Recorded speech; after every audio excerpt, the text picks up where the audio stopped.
There's the Rapido 15XX for you, everyone.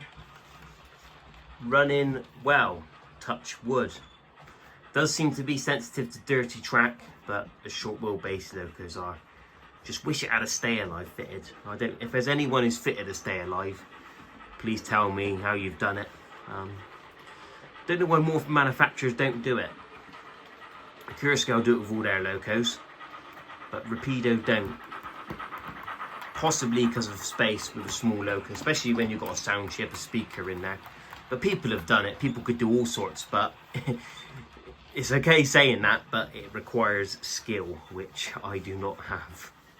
I'm not the best at soldering, so that's why I'm quite supportive of the Hornby HM7000 system, because you can just plug it into the decoder to stay alive, which is great. They've kept it nice and simple. Anyway, yeah. The beverage of choice this afternoon is a nice Amstel beer. Very nice out the fridge. I love that. Playing trains with a nice beer, nice and relaxing.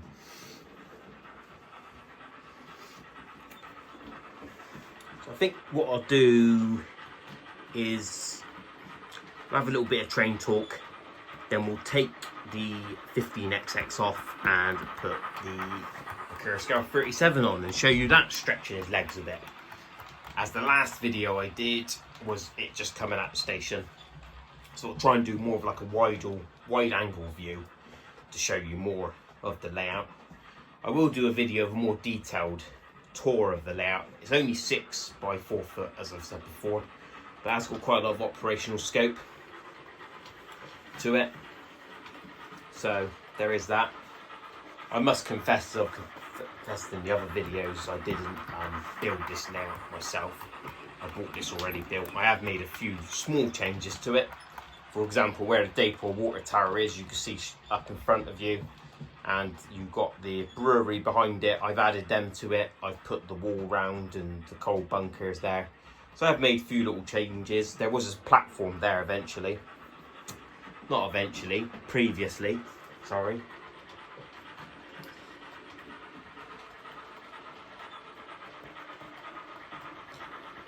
As you could tell, that loco sounds absolutely fantastic, doesn't it?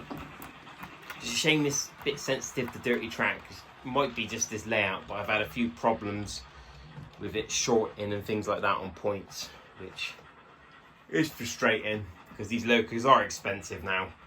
And is it much to ask for? You just get it out of the box and it just works faultlessly. But like I said, it could be my layout. I have cleaned the points and things like that, and don't really know what more I can do. It's just a bit intermittent. I've had it running at the yard, okay. So, touch wood, it does seem good. It's not a lemon like the other one was. But bizarrely, the other one was fine when I got it out of the box. The motor was more noisier than this one, and it just started running badly after a few sessions of running. So I've never had that before, the loco. It's usually when it's straight out of the box. I've done everything sort of right, so a bit odd.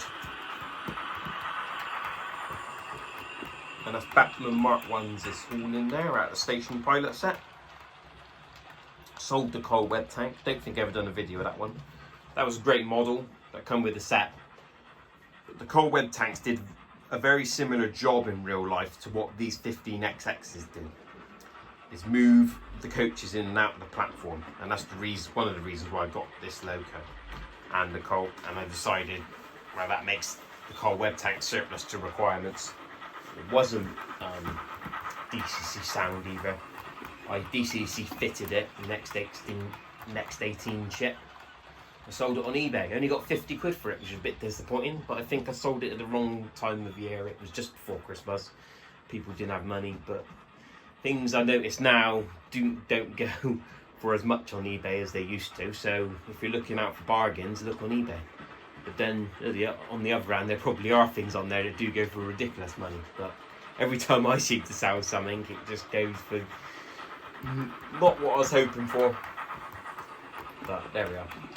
I don't expect a lot of money, but for a DCC fitted loco, and a cold web tank probably retails around £150 mark. You'd think you'd be getting close up to £100, wouldn't you? At least DCC fitted as well. That Dakota was £20, £25. It's only worth what someone wants to pay, as they say.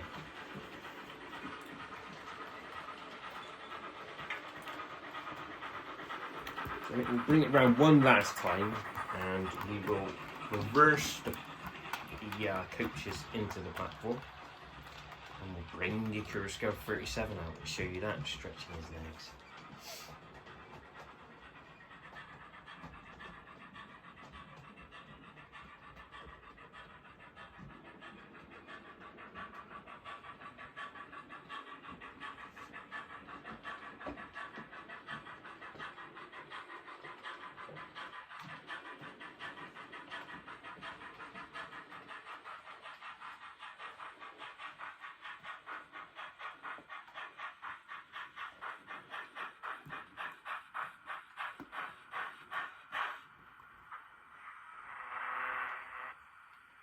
You won't see me uncoupling it because I haven't got KDs or anything like that. It's old school, using my hands.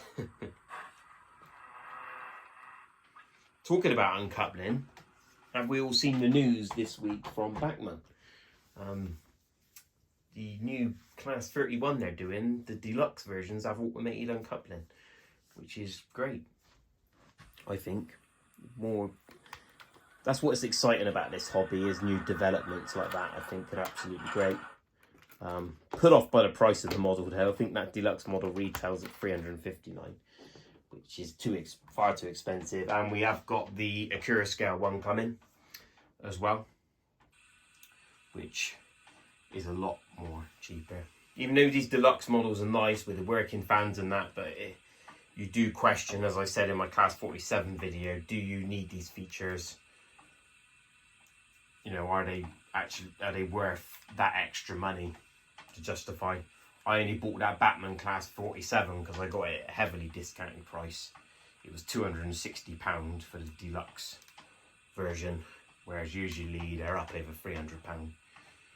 260 for a Sound Loco seems to be my maximum.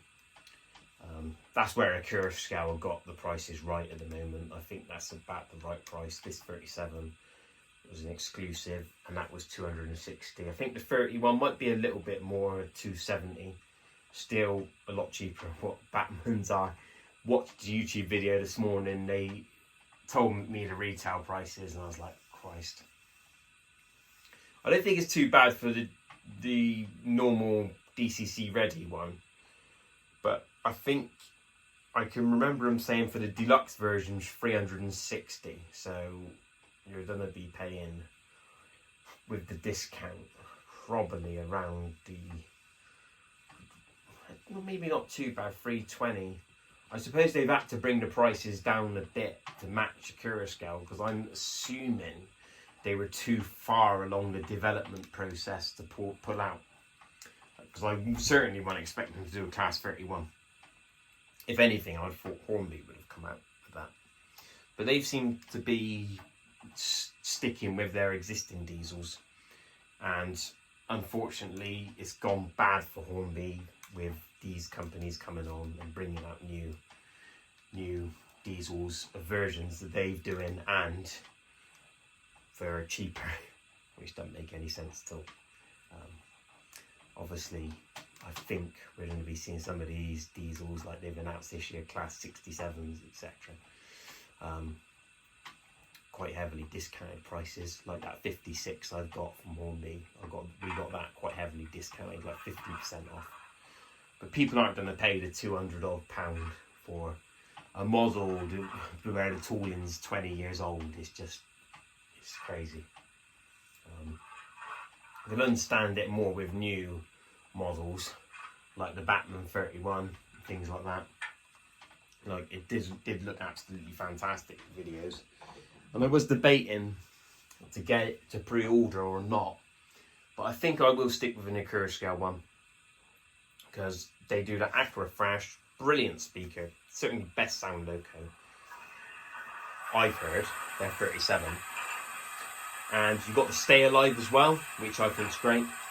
Saves worrying about that. With the Batman locos, you don't have the Stay Alive. Not that you necessarily need them with a diesel, because you've got lots of pickups, but there has been the odd time with the 47 it might hit a little bad spot on the layout, because our layouts aren't all perfect. You know, we try and make them as perfect as possible, but you do get problems if the track's not level and stuff like that. So having that Stay Alive there just for that security is great, because especially with a sound loco, because it's not just like a little stall, the whole sound just cuts out. It always happens as well if I've got someone up here and I'm showing them the layout. They say, George, can I come up and see the layout? And show them the sound loco, and yeah, it's like the demonstration don't go too well. As I've learned this afternoon with trying to do previous videos, shorting, etc. Anyway, right, we're gonna push them back into the station.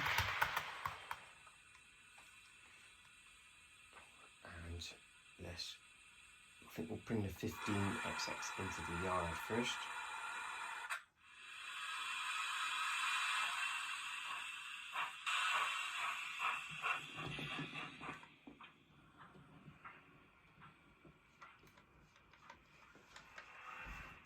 Change the points over. Try and do as quick as possible, not bore you guys. So I'm going to speed it up a little bit. Hopefully we don't get a short this time. Bizarrely, this layout was built with a mix of nickel and steel track, so I don't know if that helps. Oh, and I've got a short there on the points. Doesn't like that points there. Let's reset.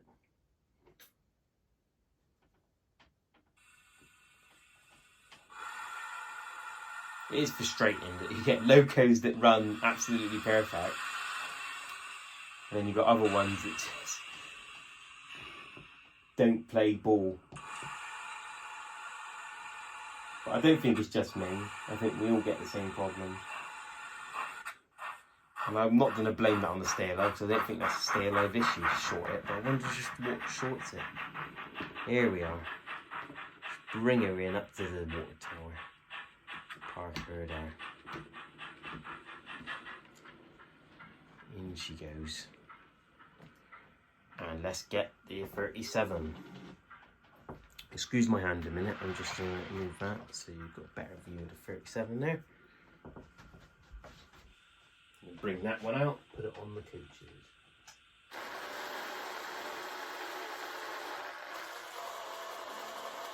Set point. So it's quite a cold day today, so I think we'll go for a cold engine start on this one, which is 8, I believe. Let's put it on the right one first.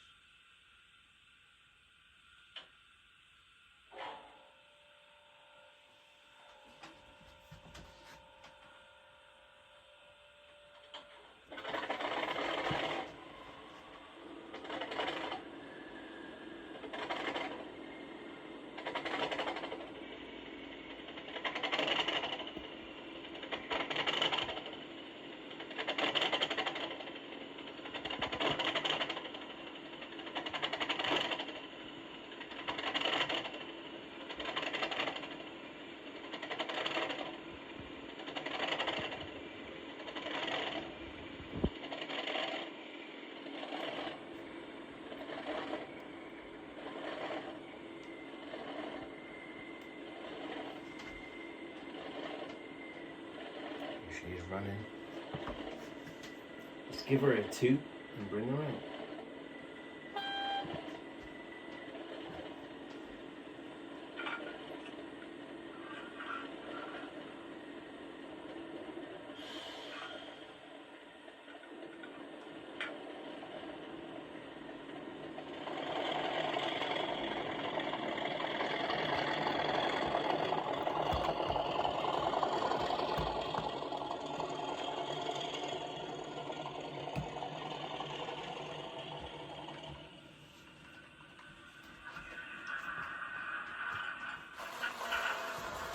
changing the points over, and we're going to back them on to the Bachmann Mark 1 coaches. You can hear the 15XX in the background there, hustling away.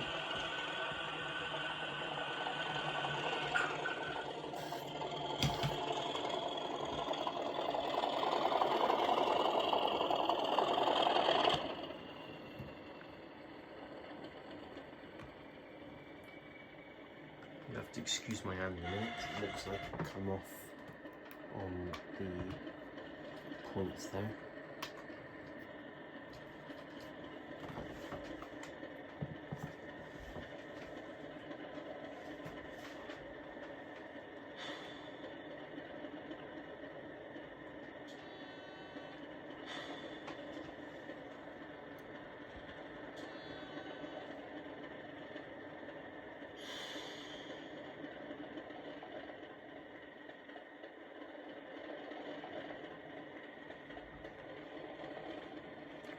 She's properly coupled up, and let's give her a thrash in.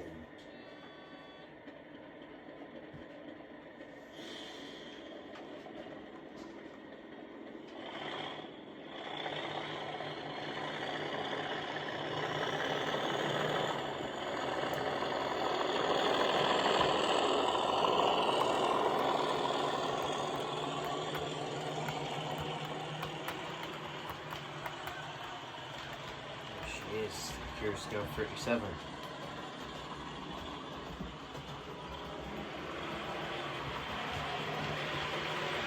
(126) speed steps on this controller. That's at 100. It's high speed running there.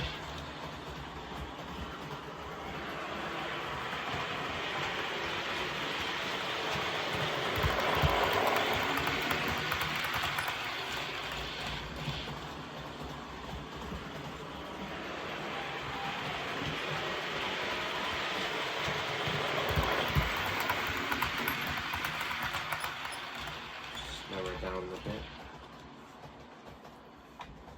Yeah, when you drive this loco properly, it is very good fun. Very good fun indeed. Never get bored of that sound.